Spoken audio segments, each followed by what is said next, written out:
just want to make it to heaven. The Lord is one spirit. So when we gave our lives to Christ, his spirit came in and we became one with the Lord spiritually. Everyone says spiritually. So when the Bible says he that is joined to the Lord is one spirit, the Bible is talking about a divine infusion. A divine infusion. God came into us. He came into our spirit and we became one. It was a divine integration, a fusion, a coming together, a divine merger. And now God is living in your spirit. God in you and you in God. You are one spirit. Now let's say what the Bible says. I am in Christ. Therefore I am a new creature. Old things are passed away. Behold, all things are become new. Because I am joined to the Lord, I am one spirit with him. That's what the Word of God says. So the Word of God is talking about you being a one spirit with the Lord. Now what happens is that we are one spirit with the Lord, but we still have a soul. Our soul stays the same until it's renewed by the Word of God. So if a person does not renew their soul or their mind, their lives look the same even though they are saved. So the spirit is truly changed. The spirit is truly one with God, but it's the soul that must take on a transformation in order for that life to look changed, in order for that life to look different. So in the Word of God, when the Bible talks to us in the New Testament times, the Word of God is speaking about something deeper than what we see.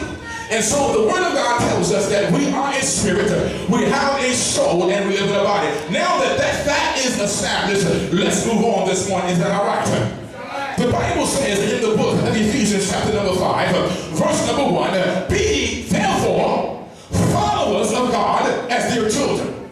Now that word followers is the word imitators.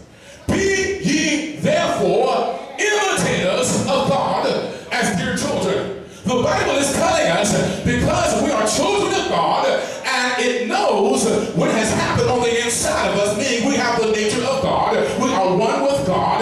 Because of the Word of God has explained that, he says, now be ye imitators of God, meaning I want you to act like God. Act out of the nature of God that is now on the inside of you. Act out from the Spirit of God that is living on the inside of you. Live your life from the nature of God that has been imparted to you. We are not to live anymore from our own mindset, but we should live from the Spirit of God that's on the inside of us. So the Bible says, be ye therefore followers or imitators of God. We as the people of God, we can imitate God and not just acting on the outside like God, but operating from the attributes of God. We have God's DNA. We've been wired like God. We have been predisposed to operate in his likeness because of the born again experience. Because we are saved, because we are a child of God, God's Spirit is on the inside of us, and God knows that we can act like him and move like him because it is he now that is in us, made one with our spirit. So the Bible can tell us, be ye therefore imitators of God. We are to imitate God. Now, when we look at God, we only can see God through the Word of God. So if we want to be imitators of God, we have to know how God looks and what God is doing. And that has always been a cry and a desire for people to know God, to know him, to know what he is like, to know what is he about, to know what would God do, to know how would God act. Everybody throughout all of the ages always wanted to know God. We hear about God, but we want to know him. What would God do? So God understood the dilemma that mankind was in. So when salvation came through Jesus Christ, not only did he save us from our sins and give us his divine nature, but also in the life of Jesus Christ, he gave us a blueprint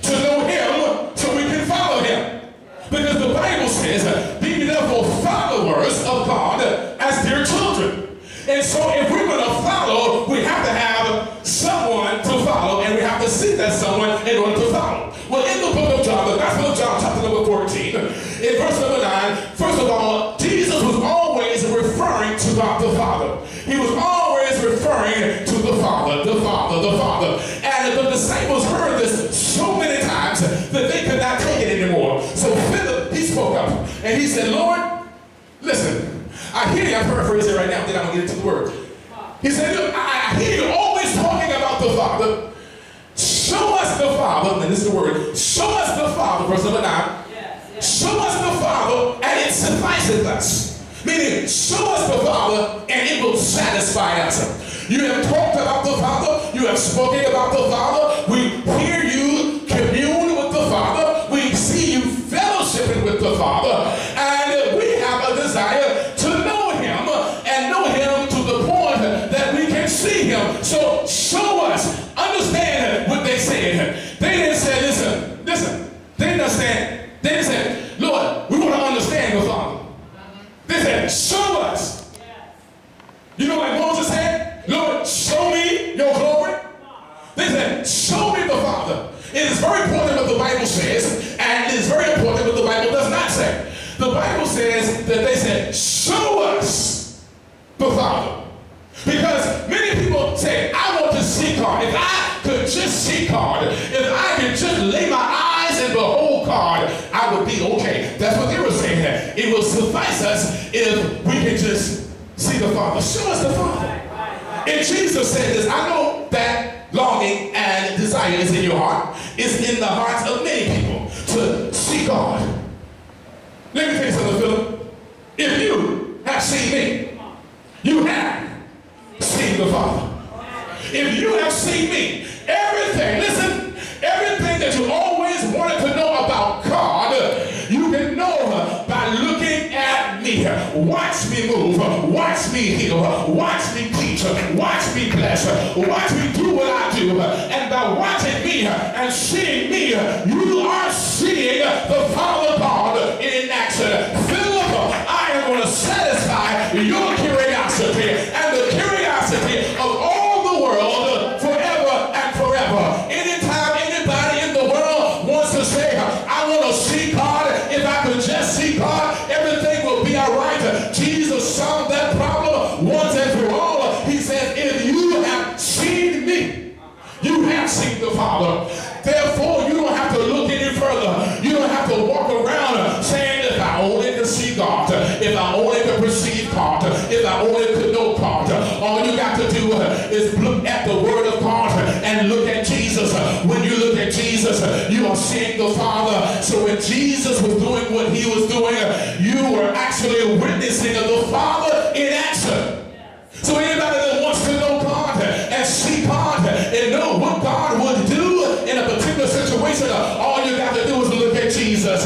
If you and I want to know God the Father, all we got to do is look at Jesus. If we want to see God in action, all we got to do is look at Jesus. It's no longer a mystery. It's no longer something that people have to spend time with, searching all over the world, trying to find out how God is and what God is like. And if I only could see God, all they have to do is open up the Word of God and look at Jesus. And if they see Jesus, they are seeing God in action. Jesus said, if you have seen me, you have seen the Father. And the reason that this is so important is because in Ephesians chapter 5, where I already told you to turn, the Bible says, be ye therefore imitators of God as dear children. In order to imitate, you got to see something to imitate. Well, people say, I don't see God with Jesus, and now you do. Jesus said, now you do. At first you can say, well, I don't know God enough, and I don't see God enough, so I don't know how to act like Him and imitate Him. But Jesus said, if you have seen me, you have seen the Father. If you have watched me, you have watched the Father. So by seeing Jesus in action, we are seeing the Father God in action. So when the Word of God tells us to be imitators of God, it is telling us to look at Jesus and imitate Jesus, because Jesus is God manifest in the flesh. According to 1 Timothy chapter number 3, verse number 16. Also the Bible tells us that Jesus was God in 1 John chapter 5, verse number 20. Also it tells us that He was God called Emmanuel in Matthew chapter 1, verse number 23. So the Bible tells us that Jesus was God manifest in the flesh. So God is no longer a mystery for those who want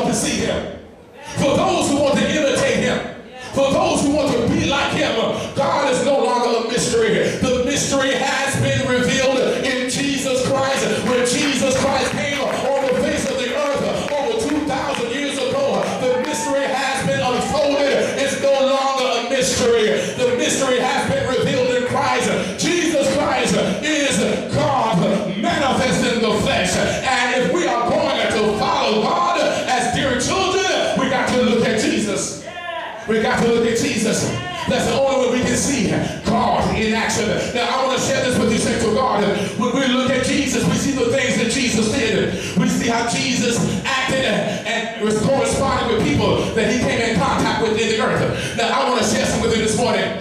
Because this is the day that we honor men. Some men, and all of us at times, has had issues with our identity. Who are we? And especially those who never knew their Father. Sometimes people go around this life and they go around groping, trying to find their identity, because their identity in their minds were never established by their natural father. Well, I want you to know that your identity is more than your natural father. If you are born again, if you are saved, if you are washed in the blood of Jesus Christ, your identity comes from God Almighty. You are a child of God. You have his DNA. You are a chip off the old block.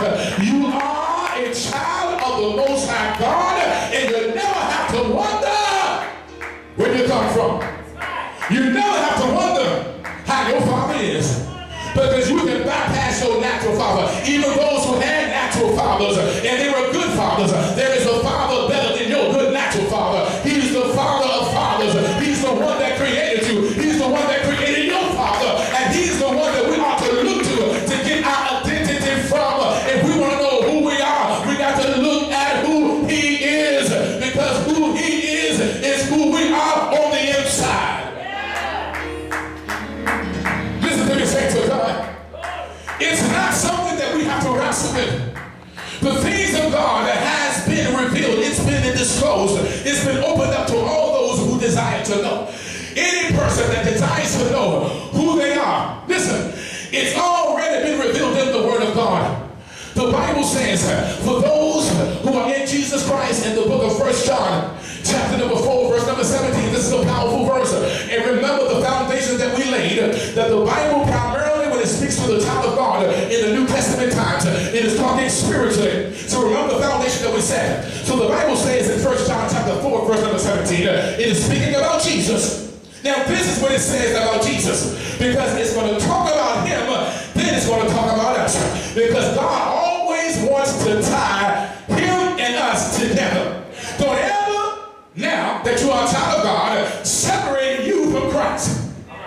Anytime you think about Christ and think about the attributes of Christ and think about his nature and think about his power and think about his character, don't ever separate that from who you are. Because this is what the Bible says.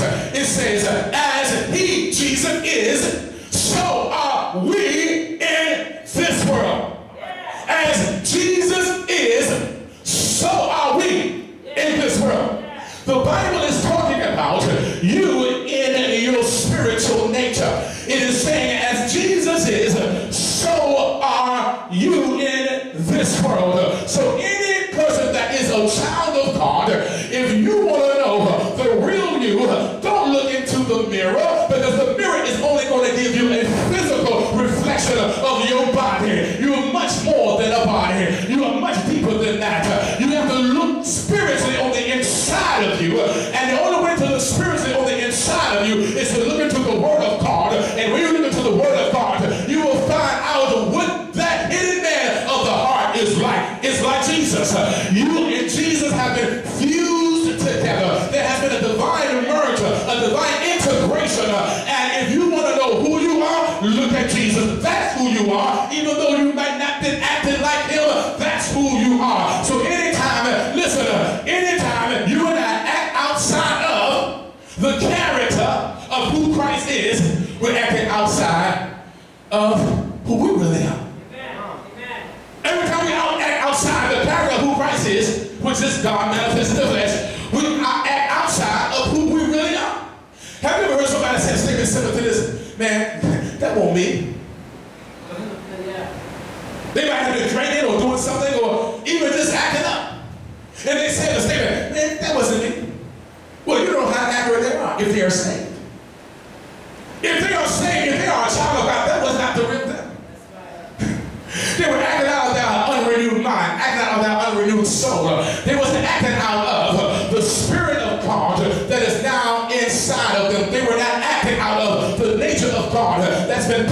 rested in them. They were not acting out of the essence of God that is now dwelling and residing on the inside of them. They were acting outside of that. They were acting from that soul. So when they make a statement, that wasn't me, that's true. That's really true. If they were a child of God, they were acting outside of the nature of Christ. So they were acting outside of who they really are. Most people think how they act is them, but if they are acting outside of the nature of Christ, outside of the character of Christ, they're not operating from the real them.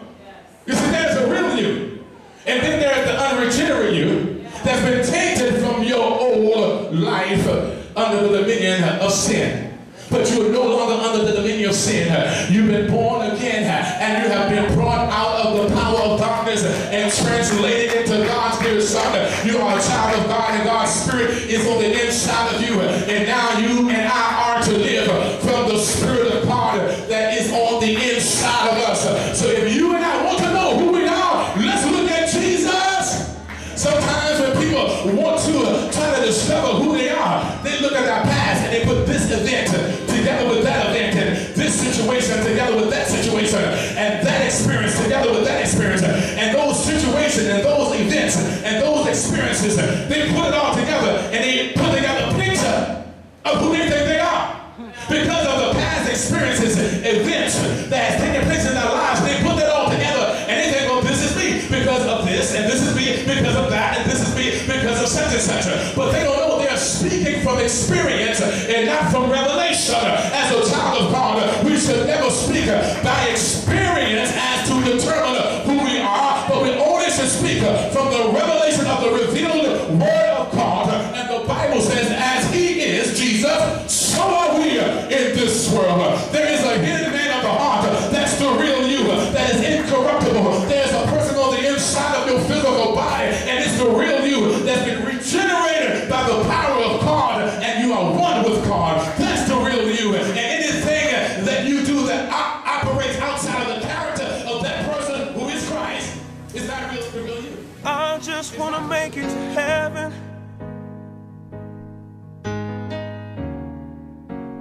I just want to make it in.